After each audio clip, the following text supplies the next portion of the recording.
O objetivo de nossa aula hoje é cobrir 2 pontos aqui que vai concluir essa primeira marca. O primeiro, o papel da palavra de Deus em santificar e o papel do pregador da palavra de Deus. Vamos aqui para o primeiro ponto, o papel da palavra de Deus em santificar.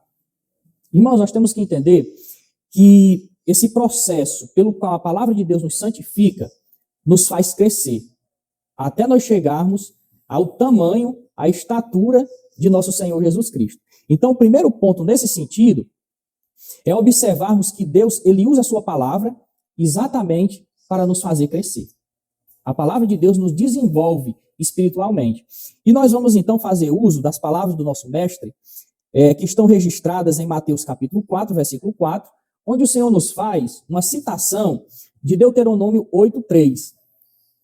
E nesse sentido, eu vou ler, e os irmãos escutem, ele diz assim, o Senhor, e tenham em mente o aspecto da palavra de Deus em nos fazer crescer. Olha o que o Senhor diz. Mateus 4:4. Não só de pão viverá o homem, mas de toda a palavra que procede da boca de Deus. Nós podemos perceber claramente aqui, irmãos, 2 coisas, bem claras aqui.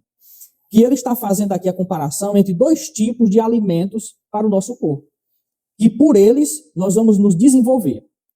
O primeiro, o Senhor faz referência aqui à comida que sustenta o nosso corpo. E depois ele faz referência a outro tipo de comida, a comida espiritual, que para ele é a palavra de Deus. E essa também nos faz crescer espiritualmente.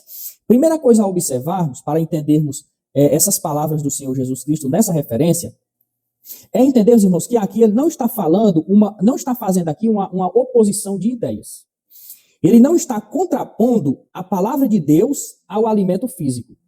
Em outras palavras, o Senhor não está nos ensinando que nós devemos agora fechar a nossa boca e não comer nada e só nos deter na palavra de Deus. Não é isso que ele quer dizer. Quando ele diz assim, não só, mas, não significa uma oposição, mas uma adição. É como se ele dissesse assim, não só isso, mas também aquilo. Não só de pão, do alimento natural para o nosso corpo, vive o homem, mas isso precisa ser complementado por outro tipo de alimento. E ele dá ênfase nesse segundo tipo de alimento, que é a palavra de Deus. Então, nós, seres humanos, precisamos de 2 tipos de comida. São eles a comida espiritual, e a comida física, que é o nosso alimento diário, e a comida espiritual, que é a palavra de Deus. Então, irmãos, assim como o alimento, ele serve para sustentar o nosso corpo, a palavra de Deus, ela também serve para sustentar o nosso espírito. E por ela, nós vamos crescendo. Outra referência é Salmo 119, 105. E essa todo mundo conhece. Lâmpada para os meus pés é a tua palavra e luz para os meus caminhos. Então, se na primeira referência a gente entendeu que a palavra de Deus, ela nos sustenta, na segunda a gente vê que ela faz o quê? Ela nos guia. A palavra de Deus, ela serve como farol, como luz para iluminar o caminho. E é nesses sentidos aqui que a palavra de Deus, ela nos santifica. E o que é santificar? Santificação, irmão, significa o processo pelo qual Deus, através da sua palavra, nos torna semelhantes a Cristo. Ser santificado é ser tornado parecido com Cristo. Quanto mais a gente chega perto da semelhança de Cristo, mais santos nós somos. E nós temos um caminho para percorrer na santidade. É o caminho iluminado pela palavra de Deus. Nós temos um alimento para nos manter vivos até chegar lá, que é o alimento produzido pela palavra de Deus, e é ela própria a palavra de Deus. Então a palavra de Deus, ela é necessária, tanto para o nosso crescimento, como para nos guiar.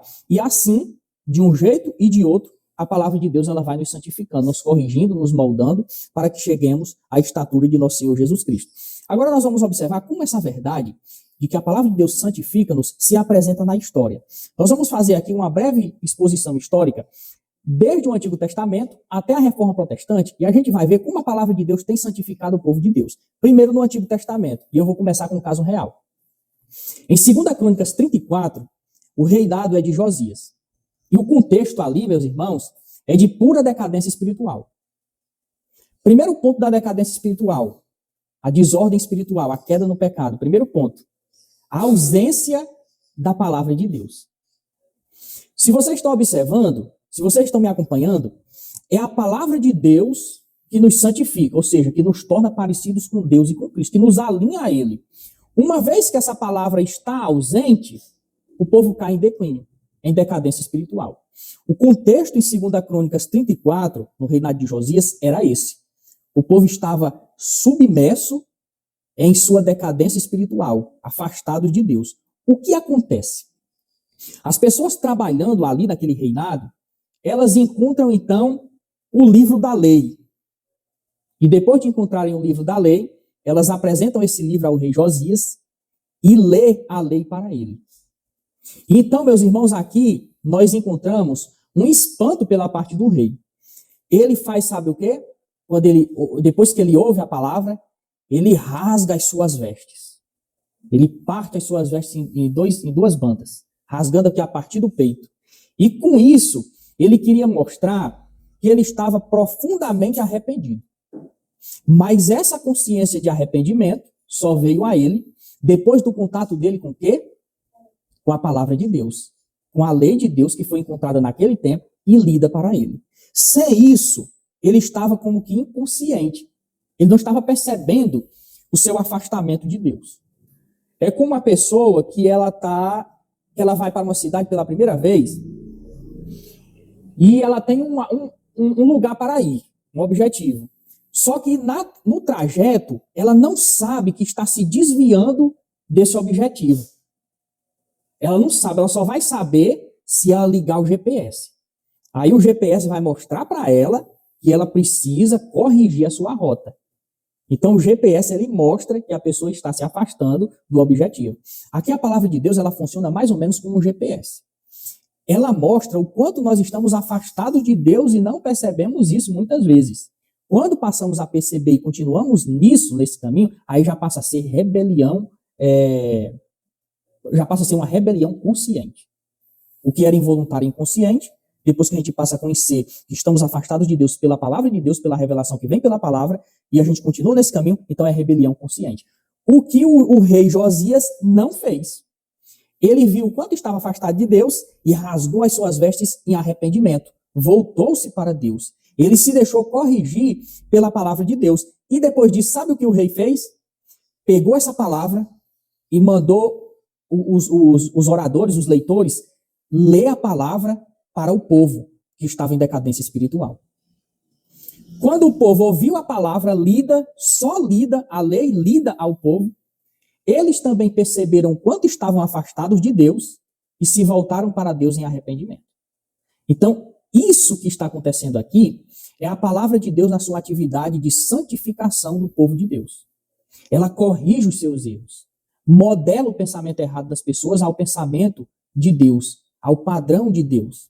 E o que foi que aconteceu depois que o rei se arrependeu ao ouvir a palavra e o povo também se arrependeu? Irmãos, ali houve uma restauração nacional. Todo o povo da nação, que constituía aquela nação, se voltou em arrependimento para Deus. Nós não estamos falando só do líder da nação, não estamos falando de uma ou duas pessoas, mas nós estamos falando, irmãos, de uma restauração nacional. E aqui, irmãos, nós podemos perceber logo o primeiro ponto importante, que não existe um meio, um caminho de transformação nacional que não seja pela palavra de Deus. Discursos humanos, ideias humanas, palestras humanas, conceitos sociais, como o comunismo, e todos esses sistemas, eles não se mostraram eficazes para mudar o quadro de decadência da sociedade. Todos esses caminhos se mostraram até hoje ineficazes. O que tem se mostrado eficaz? E nós temos provas concretas registradas na palavra de Deus, como essa restauração nacional aqui, a palavra de Deus, a lei de Deus. Então, dessa maneira, Deus usa a sua palavra para santificar o seu povo e torná-lo mais semelhante a ele mesmo. Esse aqui, irmãos, é o grande objetivo de Deus com a sua palavra. Não existe outro. Tornar seres humanos parecidos com Deus. Fazer que o caráter de seres humanos se alinhe ao caráter de Deus. Porque, por natureza, nós somos o oposto de Deus. Nós vimos aqui no discipulado, com o Miguel aqui, Luiz Fernando, o caráter de Deus e o caráter do homem. E como eles dois são opostos entre si. Um é totalmente o oposto do outro. Então, naturalmente, nós somos o oposto de Deus. O que Deus quer com a sua palavra? Nos santificar. O que é santificar? Nos levar ao alinhamento de Deus. Nos fazer semelhantes a Cristo. Vamos ao Novo Testamento. E aqui eu vou fazer algumas citações diretas, uma do Senhor Jesus Cristo e outra do apóstolo Paulo. Nós sabemos, irmãos, que quando Jesus estava prestes a morrer, no chamado discurso de despedida em João capítulo 17, ele está na noite de sua morte e ele então faz uma oração que se chama de oração sacerdotal. Na altura do versículo 17 daquela oração, ele faz um pedido em relação ao nosso assunto de hoje, a santificação. E o que ele diz em João 17:17? Santifica-os na verdade. A tua palavra é a verdade. Aqui há um pedido de nosso Senhor Jesus Cristo a Deus em relação a nós, a nossa santificação. Jesus não está pedindo para nós mesmos nos santificarmos, porque isso é impossível a nós. Não conseguimos fazer isso. A ação tem que vir de fora do ser pecador. Tem que vir do ser puro, que é Deus. Por isso que Jesus ele pede a quem realmente pode fazer a coisa. A Deus que santifica o seu povo. Então Jesus pede, santifica-os, mas em quê? Na verdade. Alinhar o povo à verdade. Separar o povo para a verdade. Em relação à verdade. E o que é essa verdade que Jesus fala? A palavra de Deus. É a palavra de Deus. Jesus não pede para que a gente seja moldado à cultura daquele tempo. E não é nenhum tipo de cultura. Mas a verdade antiga que tem se mostrado eficaz para transformar pessoas. A palavra de Deus. Esse é o grande pedido de Jesus Cristo como nosso sacerdote, como aquele que se coloca no meio entre nós e Deus para fazer a mediação entre o homem e Deus. E agora nós vamos ver aqui palavras maravilhosas também sobre esse assunto do apóstolo Paulo. Efésios 5, 25 a 26, olha o que ele diz aqui, irmãos.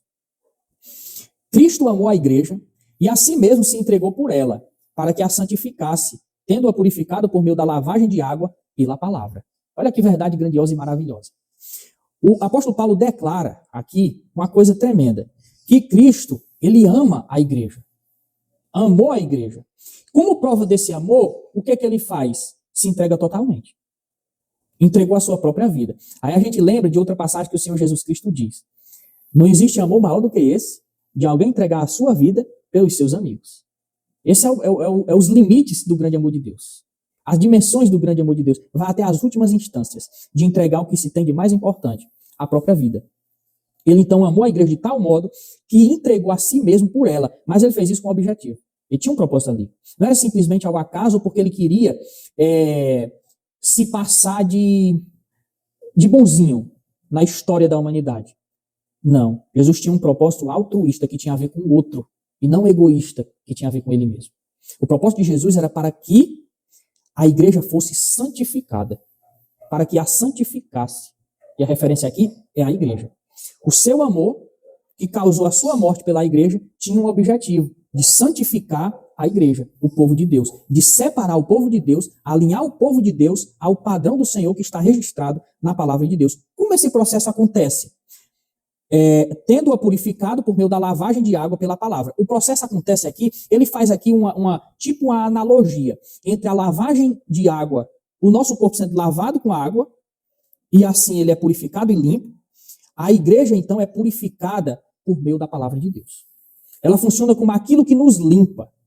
E essa limpeza, a moda do banho, é a correção, a moldagem da nossa mente antiga, humana, secular, pecadora, à mente de Deus.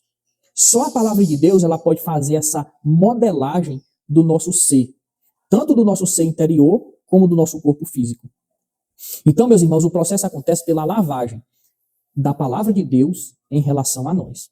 Portanto, irmãos, nós precisamos da palavra de Deus para sermos salvos. Essa aqui é a primeira verdade. Mas, além disso, a verdade fundamental é essa. Precisamos dela, nós necessitamos da palavra de Deus para sermos salvos. Mas tem outra coisa. Nós precisamos da palavra de Deus para que ela nos desafie e nos molde continuamente. Por isso nós temos a palavra de Deus pregada nas igrejas. Por isso que nós estamos priorizando na nossa igreja a chamada pregação expositiva. Porque esse é o meio que Deus escolheu continuamente para santificar o seu povo. Todos os dias, ou todo domingo, ou sempre que a palavra de Deus seja exposta e pregada, o objetivo é que o povo de Deus se alinhe ao caráter de Deus. Na pregação, nós apresentamos o caráter de Deus. E a resposta do ouvinte é o alinhamento a esse caráter. Então nós precisamos dela todos os dias. Nós precisamos para sermos salvos, mas nós precisamos também para esse processo de santificação, para sermos desafiados pela palavra de Deus todos os dias, para que a palavra de Deus nos corrija os nossos maus pensamentos, as nossas ideias erradas, o nosso conceito do que é certo, do que é errado, e nós precisamos também que ela nos transforme diariamente. A palavra de Deus, então, irmãos, nesse sentido, ela é necessária. Tem que ser pregada. Nós já vimos a santificação no Antigo Testamento, um pouco disso no Novo Testamento, e agora vamos aqui ver um pouco dessa atividade santificadora da palavra de Deus na Reforma Protestante. Nós estamos falando aqui do século XVI. Há 500 anos atrás, vamos dizer assim. O Brasil tem 500 anos, né? Aproximadamente aí, de nação. Então a Reforma Protestante tem quase a idade do Brasil. No século XVI, o século que acontece a Reforma Protestante, em 1517, aquela época está sendo dominada por uma igreja, a Igreja Católica Romana. E toda a religiosidade que conhecemos, e que o povo conhecia no século XVI, vinha da Igreja Católica. Só que de dentro dessa igreja, sai a chamada Igreja Protestante. Então o cristianismo no século XVI, ele se divide. Igreja Católica e a Igreja Protestante. E aqui uma coisa importante. Não é que a Igreja Protestante nasce no século XVI. A ideia é que a verdadeira Igreja de Deus, que nasce com os apóstolos e vem por toda a história, se desvia do foco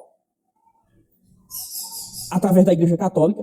E a Igreja Protestante, ela é essa Igreja Apostólica que no século XVI ela se aparta da Igreja Apóstata, da Igreja que se desviou da doutrina apostólica. Então, por isso que a Igreja Protestante também é chamada de Igreja Reformada. Tem um significado aqui. Porque a doutrina da palavra de Deus, ela foi formada por Deus. Formada por Deus. No padrão dos apóstolos. Tanto que no livro de Atos, a igreja é sustentada sob a doutrina dos apóstolos. Então, Deus formou a sua doutrina. O que acontece com o desenvolvimento da igreja historicamente? A igreja, então, ela deforma a verdade. A verdade é deformada. O que a igreja protestante faz? A reforma da verdade. É a volta para o Novo Testamento, para a doutrina apostólica. E isso que a igreja protestante faz é seguindo o exemplo do que Cristo fez. Em que sentido? Jesus, no seu ministério terreno, ele faz um movimento de reforma, de voltar. Ele volta da doutrina dos fariseus e saduceus para os profetas do Antigo Testamento. É esse movimento de reforma. Em certo sentido, Jesus foi o primeiro reformador. Nesse sentido que estamos falando aqui. O que os reformadores do século XVI fazem? A mesma coisa. Eles voltam da doutrina deformada dos sacerdotes católicos romanos para a doutrina dos apóstolos. Então, esse movimento que se faz se chama a Grande Reforma Protestante. Duas igrejas, duas visões diferentes. A igreja romana, ela tinha uma frase que se tornou um lema. Sempre o mesmo. Era o lema da igreja. Em latim é semper idem, significa sempre o mesmo. A igreja protestante tem outro lema. Qual é o lema da igreja protestante? Vou ler aqui em latim, vou me arriscar a fazer isso. Ecclesia reformata, semper reformanda, secundum verbum Dei. Agora a tradução. A igreja reformada, sempre reformada, de acordo com a palavra de Deus. Quando diz assim, segundo o verbum Dei, é segundo o verbo de Deus, segundo a palavra de Deus. Se a igreja católica, por um lado, ela é sempre a mesma nos seus erros, ela é imoldável, nem pela palavra. A igreja católica, nesse sentido que estamos falando aqui, não pode ser moldada, em certo sentido, nem pela palavra. Por quê? Nós aprendemos em aulas passadas que na doutrina católica, na teologia católica, é a igreja que cria a Bíblia. Na teologia católica é isso que acontece. Na teologia protestante é o contrário. A Bíblia cria a igreja. Se a igreja cria a Bíblia, então é a igreja que a modela. E não o contrário. A Bíblia, nesse sentido, ela não pode modelar a igreja. Porque a igreja é autoritativa nesse sentido. Falando da teologia protestante, o oposto acontece. A igreja protestante, por isso que ela é reformada e continua se reformando segundo o verbo de Deus, porque ela é moldada a partir da palavra de Deus. Na prática, significa o seguinte: se a igreja que saiu dos apóstolos se desvia do Antigo Testamento, ela tem que ser moldada pela doutrina apostólica. A igreja protestante se deixa moldar. Mas a Igreja Católica é sempre a mesma.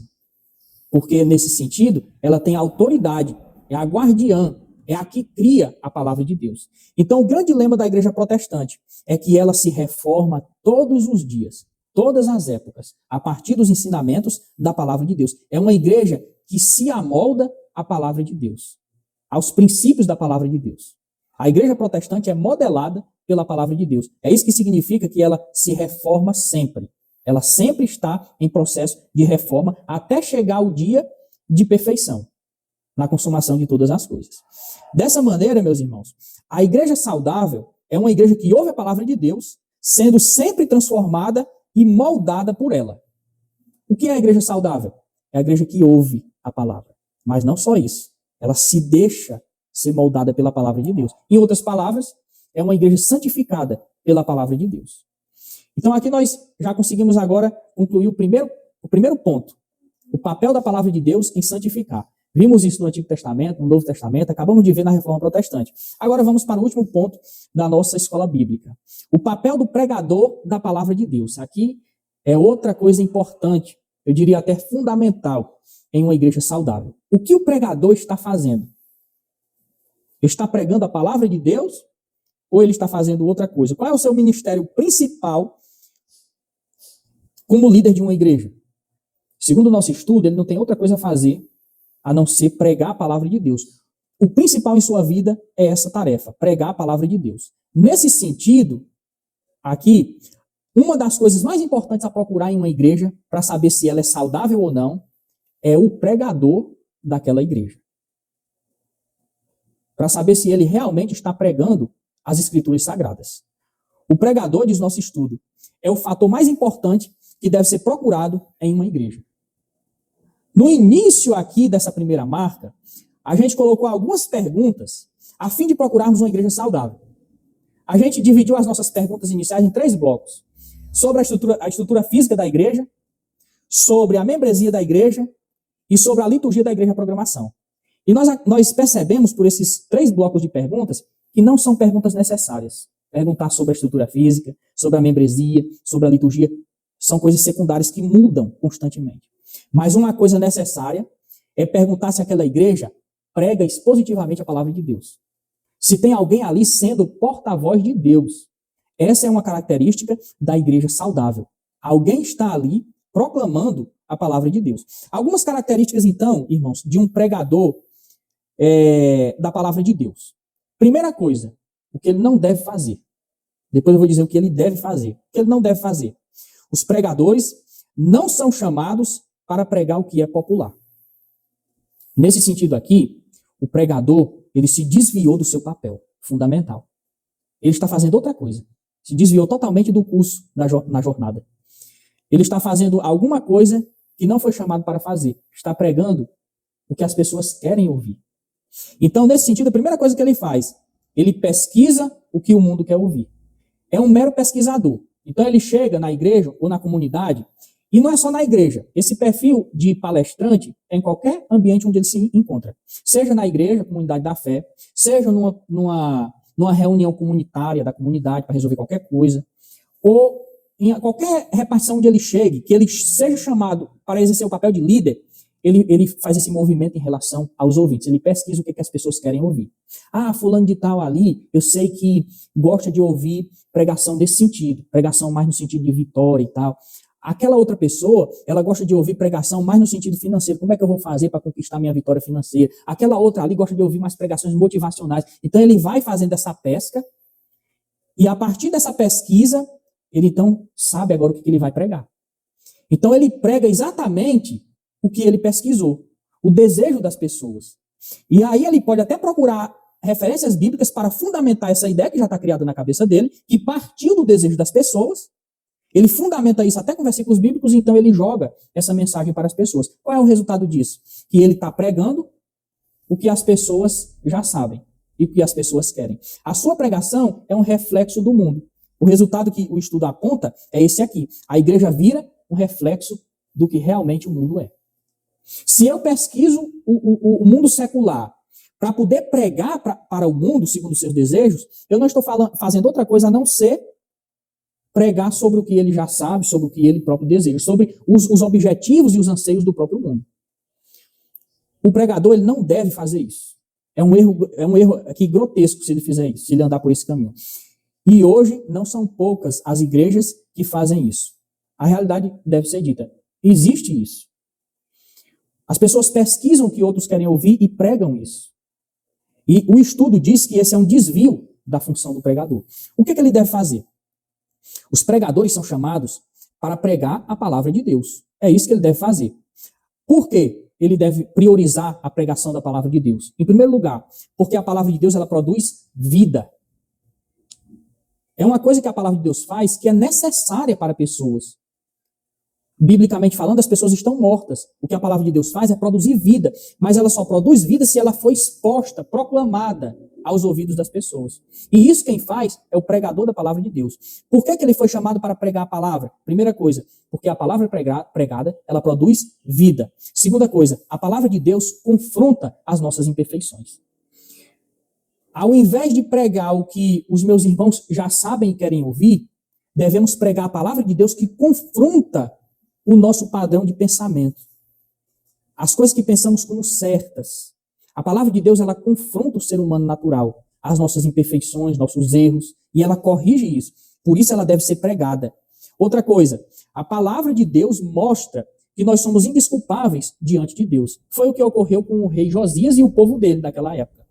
Ao lerem a palavra de Deus, ao ouvirem, tiveram a consciência do quanto estavam afastados de Deus, rasgaram as suas vestes em arrependimento e voltaram-se para Deus. Mas por que isso aconteceu?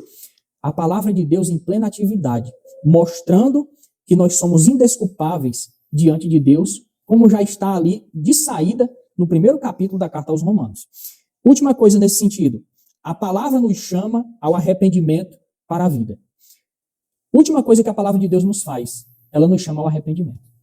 A palavra de Deus ela não termina na correção das nossas imperfeições, ela termina nos chamando à restauração, para voltarmos a Deus e nos arrependermos. Em outras palavras, a palavra de Deus, enquanto estivermos aqui neste mundo, não no dia da consumação final, mas enquanto estivermos nessa época de agora, a palavra de Deus ela tem o objetivo de nos restaurar. Lá naquele dia, o objetivo da palavra de Deus será condenação. Então, o objetivo da palavra de Deus será fatal naquele dia. Hoje é de restauração. A palavra de Deus nos chama à correção, ao arrependimento, para nos voltarmos para Deus. Alguns conselhos de Paulo para o pregador da palavra de Deus. O que Paulo aconselha, o que Paulo não aconselha. Primeiro eu vou dizer o que ele não aconselha. Paulo, quando ele escreveu a carta a Timóteo, um pregador da palavra de Deus, ele diz coisas maravilhosas para Timóteo, e uma em especial que eu vou dizer depois que eu disser as coisas que ele não aconselha. O que Paulo não aconselha a Timóteo? Timóteo, faça uma reunião para você saber o que as pessoas estão desejando ouvir. O Paulo não recomenda isso. Faça uma comissão, uma pesquisa, para você saber o que os ouvintes da igreja lá querem ouvir. Da igreja de Éfeso, da igreja de Coríntios. O que o povo quer escutar? Paulo não recomenda isso. Outra coisa, gaste todo o seu tempo visitando as pessoas, para descobrir as necessidades. Isso é importante. Mas nós temos que fazer aquela separação que vimos em aulas passadas, do que é importante, do que é essencial e fundamental e principal. O Paulo está fazendo aqui essa divisão. É importante visitar os membros? É muito importante. Você deve fazer isso, mas é coisa secundária. Se der tempo, a sua prioridade é outra. Você deve fazer a tempo e fora de tempo. É outra coisa que você deve fazer. Não gaste todo o seu tempo visitando as pessoas para saber quais são as suas necessidades, para você ter uma ideia do que você vai falar para elas. Não é essa a recomendação do apóstolo. Outra recomendação que ele não dá. Gaste tempo lendo um livro ou outro. Ele também não fala isso. O que ele diz então? É somente uma coisa, irmãos. 2 Timóteo 4:2. Prega o quê? A palavra. Isso resolve tudo. E isso a tempo e fora de tempo. É isso que ele deve fazer. Prega a palavra. Se possível, faça visitas. Se possível, faça pesquisa. Mas o seu objetivo fundamental aqui é pregar a palavra. Por quê, irmãos? A palavra de Deus cria vida. A palavra de Deus santifica. A palavra de Deus traz a gente ao arrependimento. Restaura a nação. Se esses propósitos não forem importantes para que a palavra de Deus seja central, então quais vão ser? É por isso que Paulo diz, prega a palavra, tempo e fora de tempo. 2 Timóteo 4:2. E as recomendações apostólicas quais são? Fora o apóstolo Paulo. Tem uma aqui, irmãos, muito importante, que nós vamos ver a partir de um exemplo na igreja nascente no Novo Testamento. Atos dos Apóstolos, no capítulo 6, acontece ali um caso que vai, digamos assim, vai dar ensejo a que seja pregada a palavra de Deus. O que acontece em Atos 6? Acontece uma confusão sobre a distribuição da ajuda aos necessitados. Os apóstolos, irmãos, antigamente, eles faziam o que hoje nós fazemos. Nós arrecadamos fundos através dos dízimos dos irmãos, das ofertas dos irmãos, para pagarmos as despesas da comunidade e para ajudarmos pessoas também. Os apóstolos, eles faziam isso. O que ocorreu? Estava havendo uma confusão a respeito da distribuição em relação às viúvas. Os apóstolos tinham o dever de ajudar as viúvas. Algumas viúvas não estavam sendo beneficiadas pela ajuda apostólica. A questão foi levada aos apóstolos, que eram responsáveis por pregar a palavra de Deus. O que os apóstolos responderam? Não é lícito, não convém que deixemos o ofício da pregação para nos dedicarmos às mesas, ao serviço da mesa. Ou seja, a servir as necessidades da comunidade. Então, essa foi a resposta apostólica. Isso aqui, irmãos, estabelece a prioridade de que o essencial e fundamental é o quê? A pregação da palavra de Deus. Era desnecessária a ajuda às viúvas? Era coisa importante. Mas os apóstolos disseram, vamos escolher pessoas que possam fazer esse serviço. Nós vamos nos dedicar à oração e à pregação da palavra de Deus, porque sem isso, irmãos, não há evangelismo, não há povo de Deus. Sem a pregação não existe povo de Deus. Como é que Deus vai criar o povo dele sem criar a vida no povo de Deus, sem separar o seu povo, sem estabelecer no povo de Deus o seu padrão de vida, de doutrina? Sem pregação não existe isso. Não há povo de Deus sem a pregação. Por isso, ela deve ser priorizada. E a nossa prioridade aqui, nós temos observado dia após dia, temos aprendido que não é outra a não ser a pregação expositiva. Esse modelo de pregação é o mais adequado para que a palavra de Deus seja passada às pessoas. Não é a pregação tópica, ela é importante em outros sentidos, em outros contextos, mas nós temos observado que o melhor tipo de pregação é a pregação expositiva da palavra de Deus. Agora, esse modelo, ele recebe algumas críticas. Primeira delas, esse tipo de pregação deve ser menos racional e mais artística. Quando eu traduzi isso aqui, os irmãos vão entenderem perfeitamente. Não é de se impressionar, irmãos, depois de uma pregação expositiva, bem elaborada, bem estruturada, que tem o objetivo de expor o sentido principal da palavra de Deus, não é de se impressionar que depois disso surjam alguns comentários dessa natureza. A pregação está muito densa, muito pesada, muito estudada, muito estruturada, muito lógica, muito coerente. Nós precisamos de algo mais fácil. Precisamos de uma coisa mais descontraída. Nós precisamos de uma palestra. Precisamos de coisa mais palatável, para que nós possamos nos sentir melhor. Precisamos de pregadores que nos motivem, que nos deixem alegres, que quando o culto termine, nós nos sintamos renovados, motivacionalmente, para enfrentarmos a semana que está diante de nós. Essa é uma crítica que a pregação expositiva ela recebe. É uma pregação que está muito... Não precisa disso tudo. O pregador ele pode ser mais light. Ele pode passar o dia dedicando o seu tempo em coisas secundárias, porque na hora da pregação Deus vai descer com o Espírito e então tudo vai acontecer. Historicamente, a gente vê que isso não acontece, a não ser em tempos excepcionais. Outra crítica que a pregação expositiva recebe, a gente já está caminhando aqui para o final. Rapaz, uma única pessoa pregando no púlpito é muito ultrapassado e cansativo. Realmente, essas coisas a gente ouve uma vez ou outra. Mas só uma pessoa falando ali durante 30, 40 minutos é muito cansativo. Nós deveríamos ter mais pessoas, mais opiniões. A resposta para isso: uma única pessoa no púlpito pregando expositivamente a palavra de Deus, sendo porta-voz de Deus, mostra que a verdade de Deus é única e nos livra do relativismo e que as muitas opiniões revelam confusão e a perdição humana. Irmãos, a pregação expositiva ela também simboliza muita coisa. Um pregador expondo a Bíblia, ele simboliza ali que ele é o porta-voz de Deus. Quando ele fala, é Deus que fala. Outra coisa a ser simbolizada pela pregação expositiva, que a verdade de Deus não são muitas, é uma só, ela é única. E que essa verdade única de Deus exposta na pregação do pregador, ela nos livra dos milhares de opiniões humanas, da confusão instalada na humanidade. Nos livra do relativismo, cada qual tem sua verdade. A verdade para mim é essa, a verdade para aquele outro é aquela. Não, a palavra de Deus, sendo pregada nesse sentido aqui, ela nos livra desse relativismo. Só há uma verdade, Essa verdade de Deus, ela precisa ser exposta para que a vida seja criada, a santificação seja processada e o povo de Deus chegue à perfeição. É um papel muito importante o papel do pregador da palavra de Deus. Outra questão aqui, irmãos, a pregação, ela cumpre um papel temporário. Aquelas pessoas, irmãos, que elas geralmente elas são resistentes a sermões, chegará um dia que elas vão encontrar a felicidade. Porque a pregação, ela cumpre um papel temporário. Um dia isso aqui vai acabar. Um dia não terá mais pregações, sermões acabarão. Porque o que é o sermão? O que é a pregação? A exposição da palavra de Deus, que ocupa hoje o lugar de Deus. Mas quando essa realidade for substituída pela realidade concreta, pela nossa visão do próprio Deus, a pregação falada será desnecessária.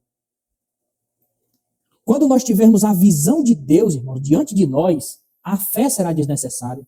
Sermões serão desnecessários. Não haverá necessidade de um pregador ficar ensinando sobre Deus, porque nós estamos vendo Deus face a face. Naquele tempo, quando esse tempo chegar, adeus sermões, adeus pregador, adeus pregação. Não precisa mais. É como aquela pessoa que namora pela internet. Quando há o encontro real, ela quer saber de site? Nunca mais. Se tornou desnecessário. O tempo se cumpriu. Agora é presença. É concretização. Assim se dá, meus irmãos, quando a fé for substituída pela realidade.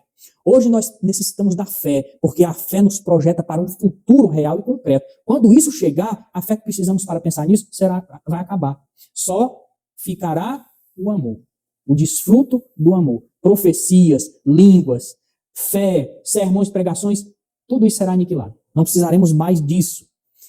Mas enquanto estivermos vivendo agora, nesse tempo, é o tempo das pregações. É o tempo em que o sermão é necessário, porque nos projeta para a realidade futura. Nos dá o conhecimento de Deus que a fé precisa para poder crer. Então a fé ela vem pelo ouvir.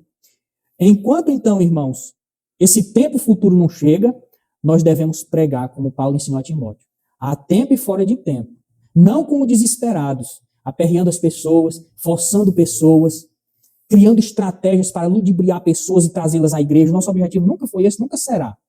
É a apresentação do evangelho, é o que constitui a pregação e a missão da igreja. Apresentar o evangelho às pessoas.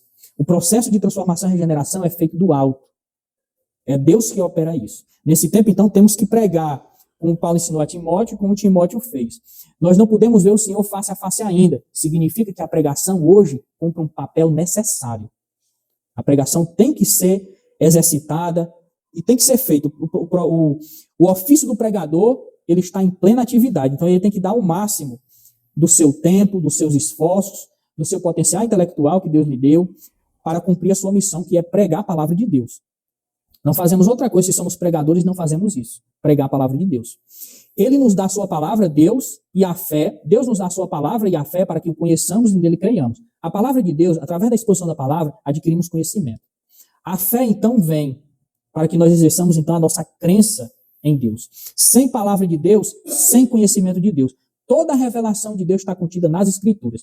Tudo o que podemos conhecer de Deus está registrado nas Escrituras. Se ela for fechada e guardada, não há conhecimento de Deus. Há conhecimento de Deus quando ela é aberta ou quando ela é exposta. Por isso, não podemos, meus irmãos, perder o tempo das pessoas, gastar o tempo das pessoas, abrindo a palavra de Deus, falando sobre outras coisas. Temos que priorizar a exposição da palavra de Deus, colocar a palavra de Deus diante das pessoas. Somente isso. E devemos fazer isso o mais neutro possível. Não devemos, porque nós somos canais pelo qual a palavra de Deus passa, como a água passa pelo cano. Se o cano estiver sujo, a água sai contaminada.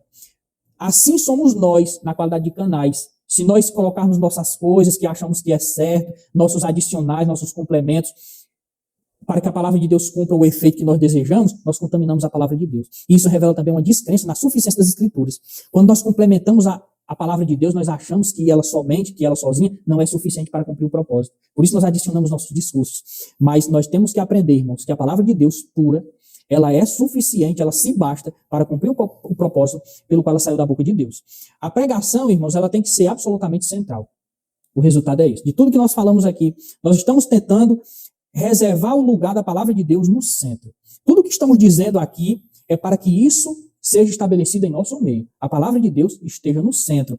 E não que nós estejamos simplesmente dizendo que ela está no centro, quando toda a liturgia da nossa igreja revela que não.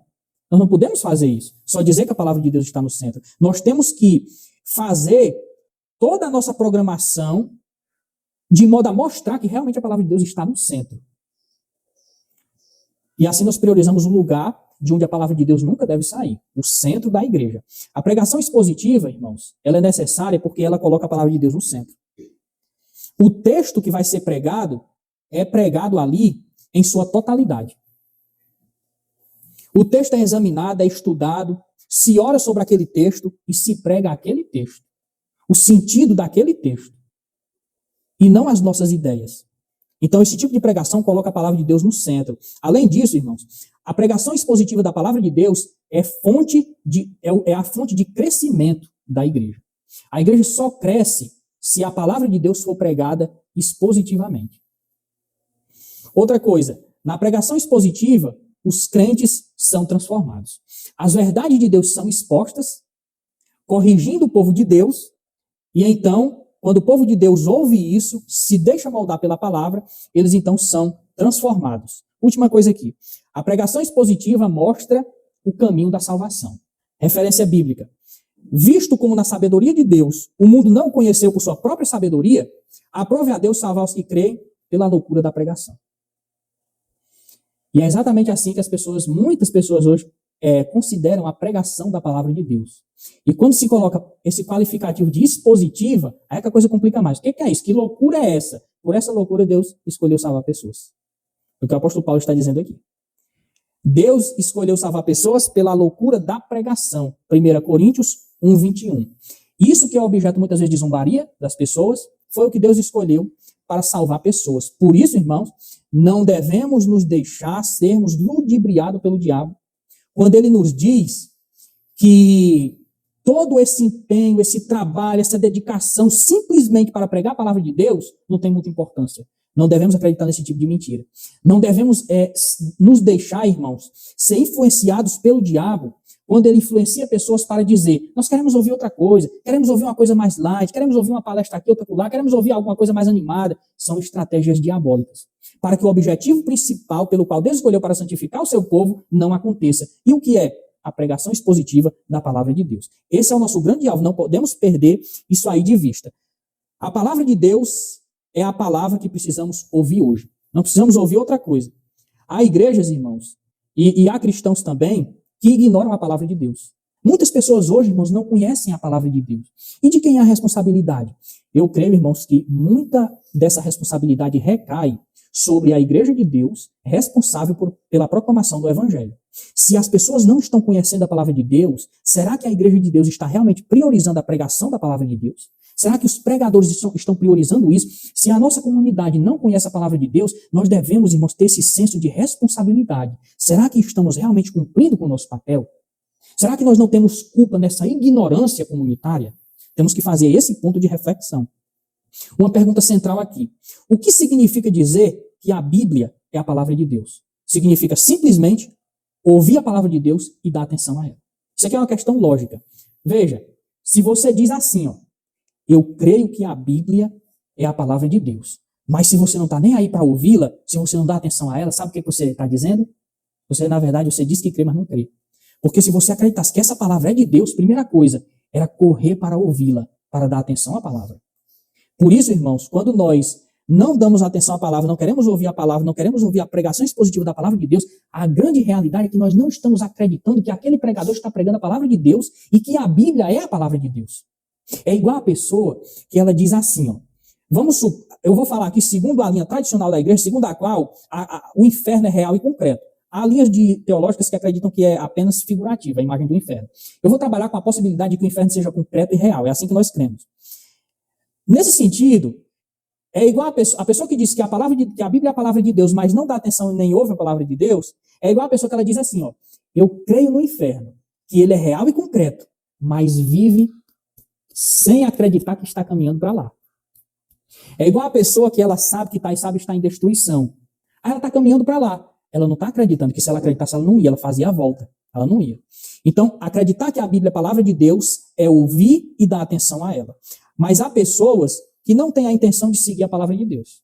Isso aí fica bem claro. Há pessoas que são conscientes, elas não querem realmente ouvir. Elas sabem que a Bíblia é a palavra de Deus, mas elas já estão decididas a não querer ouvir a palavra de Deus. Há exemplo dos fariseus, dos saduceus, que conheciam Jesus, sabia que ele vinha de Deus, que expulsava os demônios, mas eles diziam, você expulsa os demônios pelo poder dos demônios, e não de Deus. Essa aqui, meus irmãos, é uma rejeição consciente. É como se você olhasse para o pregador, sabe que ele está pregando a palavra de Deus, que ele se dedica a esse ministério, mas você diz que não, sabendo que sim. Era o que aqueles homens faziam. Essa é a rejeição consciente. Para esse tipo de rejeição, não há perdão nem nesse mundo, nem no século vindouro, porque ele não admite ele não admite ser verdade aquilo que ele sabe que é. Entenderam? Ele não admite ser verdade aquilo que ele sabe que é. Ele prefere dizer que é mentira o que ele sabe que é verdade. E agora nós vamos então para o último ponto. A pregação, irmãos, eu prometo que eu vou terminar com isso aqui. A pregação, aqui é um ponto importante. A pregação ela tem uma estrutura. Ela tem conteúdo. A palavra de Deus ela é bem estruturada, ela é lógica e coerente, porque Deus é organizado. A Bíblia foi escrita por mais de 40 autores em épocas diferentes, mas ela é coerente, ela é lógica, faz sentido. A palavra de Deus faz sentido. Ela é inteligível. A pregação tem que ser assim. A pregação, irmãos, não pode ser aquele emaranhado de informações confusas, várias opiniões, ali um misto de ideias sem estrutura, sem conteúdo. Por isso, o pregador ele tem um trabalho, todo um processo de estudo e oração para que a sua pregação ela tenha estrutura, seja lógica, coerente, espelhando o que a palavra de Deus é. A coerência da palavra de Deus, a lógica da palavra de Deus, para que quando o pregador fale, as pessoas saibam, irmãos, que ele está pregando a palavra de Deus. Ou será que o pregador ele quer ser conhecido? Tem pregadores, irmãos, que eles são conhecidos por pregar a palavra de Deus simplesmente porque eles estão numa igreja pregando. A pessoa passa, ela nem ouve o conteúdo da pregação, mas ela já liga uma coisa à outra. Aquela pessoa é um pregador da palavra de Deus, porque ela está numa igreja e está ocupando o púlpito. Então ela já faz essa relação. Quando, na verdade, a relação real seria essa aqui, ó. Ele prega a palavra de Deus porque o que eu estou ouvindo realmente é isso. Ele prega a palavra de Deus. Aquele pregador é um pregador que fala a palavra de Deus. Eu estou entendendo a palavra de Deus. Faz sentido o que ele diz. É lógica a sua pregação, tem estrutura, tem conteúdo. A pregação, então, é assim, não é aquela coisa sem começo, sem meio, sem fim. A pregação expositiva ela é bem organizada, é trabalhosa, mas foi esse o meio que Deus decidiu para dar vida ao seu povo, para santificar o seu povo, então é esse o papel do pregador. Agora, uma coisa interessante dos membros da igreja, eles devem encorajar os pregadores que pregam a palavra de Deus nesse sentido. E se a igreja tem uma pessoa assim, qualquer que seja a igreja de Deus, a igreja saudável, essa pessoa tem que ser o objeto das orações dos irmãos. Os irmãos têm que cuidar dessa pessoa. Tem que zelar por essa pessoa, porque o trabalho que ela está fazendo é um trabalho duro, difícil, não é fácil pregar a palavra de Deus com compromisso, com seriedade, não é fácil fazer isso, exige tempo, dedicação, exige dinheiro para você comprar material. Um pregador da palavra de Deus, ele tem que comprar em primeiro lugar. Depois da Bíblia, ele tem que comprar uma gramática de português, porque ele tem que aprender a ler a Bíblia. Porque senão ele não vai entender. Vocês lembram da passagem que eu li do Senhor Jesus Cristo, Mateus 4:4, ele diz assim, não só de pão vive o homem, mas de toda a palavra que sai da boca de Deus. Essa conjunção mais, ela é colocada numa frase, numa oração, para apresentar uma oposição de ideias. O seu objetivo é só esse. A palavrinha mais ocupa a classe gramatical das conjunções adversativas. Significa que ela faz oposição entre palavras. Isso é um púlpito. Isso não é uma cadeira. É um púlpito, mas não é uma cadeira. Estou fazendo a contraposição de ideias. Mas na referência que o Senhor Jesus cita ali, ela não está na função de opor ideias. Está na função de adicionar ideias. Você tem que perceber isso. Porque senão você não vai entender o que o Senhor Jesus está dizendo ali. Pelo menos não vai entender em sua essência. Ele não está fazendo oposição entre comida e palavra. Ele está fazendo uma adição desses dois elementos. Se você for ler opondo as coisas, você vai escolher uma em detrimento da outra. O pregador tem que gastar dinheiro comprando uma gramática de português para ele aprender a ler as escrituras. Não é para ele vir aqui citar a gramática do português. Aí ele vai se desviar do propósito. Mas é para ele usar a gramática para entender a Bíblia e fazer o que o membro da igreja não consegue fazer. Tem pessoas na igreja que não sabem ler. Então o pregador, ele tem que ter esse ofício de mastigar isso e dar como alimento já pronto para a pessoa só engolir. Então o pregador, ele tem que alimentar a igreja.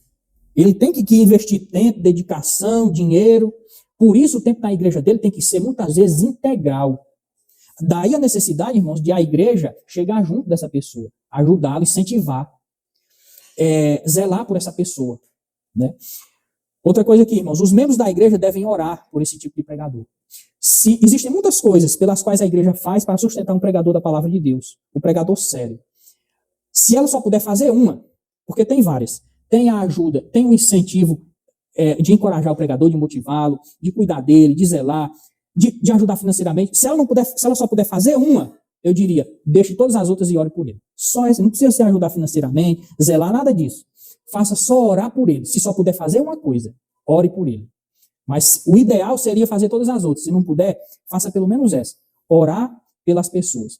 Nós estamos no processo de passar pela casa dos irmãos, entregando uma lista de orações. Já passamos na Juliette, entregamos algumas pessoas. Nessa lista, meus irmãos, tem pedidos a respeito disso. Orarmos uns pelos outros, orarmos pelos pregadores, orar para que Deus encoraje as pessoas para pregar realmente a palavra de Deus. Porque esse é um propósito importante, oração. Uns pelos outros e principalmente pelo pregador da palavra de Deus. Os membros da igreja devem agradecer se tem uma pessoa assim na igreja. E se não temos, oremos a Deus para que Deus nos envie uma pessoa assim, que tenha esse compromisso. E agora, a conclusão das palavras do autor. O que torna uma igreja boa? Aqui nós concluímos a primeira marca de uma igreja saudável. Nós começamos essa marca fazendo muitas perguntas. Dividimos essas perguntas em 3 blocos. O templo da igreja, para ser uma igreja boa, tem que ser um templo bom, arejado, muito amplo. Os bancos da igreja têm que ser confortáveis. A membresia da igreja tem que ser uma membresia que chegue junto do visitante, abraça o visitante, para ser uma igreja saudável. A igreja tem que ter uma programação legal, coberta de louvores, recheada de animações, de peças teatrais. São essas as perguntas essenciais? Não. Aquela igreja prega a palavra de Deus? Se ela prega a palavra de Deus, é seguro ir para ela. As outras coisas são importantes? Sim, mas não são fundamentais. Uma igreja pode se reunir debaixo de um pé de pau. Qual é o conceito histórico de igreja? A gente aprendeu na primeira aula. Aonde a palavra de Deus é pregada e ouvida e os sacramentos são administrados, não podemos duvidar de modo nenhum. Ali há uma igreja de Deus. Não é se ela tem um templo, se ela tem... Essas coisas são secundárias. Pregar a palavra de Deus, a Santa Ceia é administrada, o batismo é administrado, a disciplina bíblica é administrada ali há uma igreja de Deus. Esse é o conceito de igreja. O que torna uma igreja saudável, nas palavras do autor, é a mensagem pregada. Olha aí. A mensagem pregada. A palavra de Deus. Qual é a mensagem pregada? A palavra de Deus. Ela faz isso, a palavra de Deus pregada, faz isso muito mais do que estacionamentos, bancos, programas, berçários, música alegre e todas as outras coisas sobre as quais lhes perguntei no início. No início nós fizemos essas perguntas secundárias. A pregação da palavra de Deus vai mais além, até do que o próprio pregador. A palavra de Deus sobrepuja o próprio pregador. No final de uma boa pregação, o pregador não deve ser elogiado, mas a pregação deve ser elogiada. Que ela realmente expressou a palavra de Deus. Explicação, a razão. O autor se remete às palavras do Senhor. Refere aqui às palavras do Senhor. Porque tudo isso, porque a pregação da palavra de Deus é mais importante do que as outras coisas colocadas como perguntas para sabermos se temos uma igreja saudável? Por que a pregação é mais importante? Porque o Senhor Jesus Cristo disse, não só de pão viverá o homem, mas de toda a palavra que procede da boca de Deus.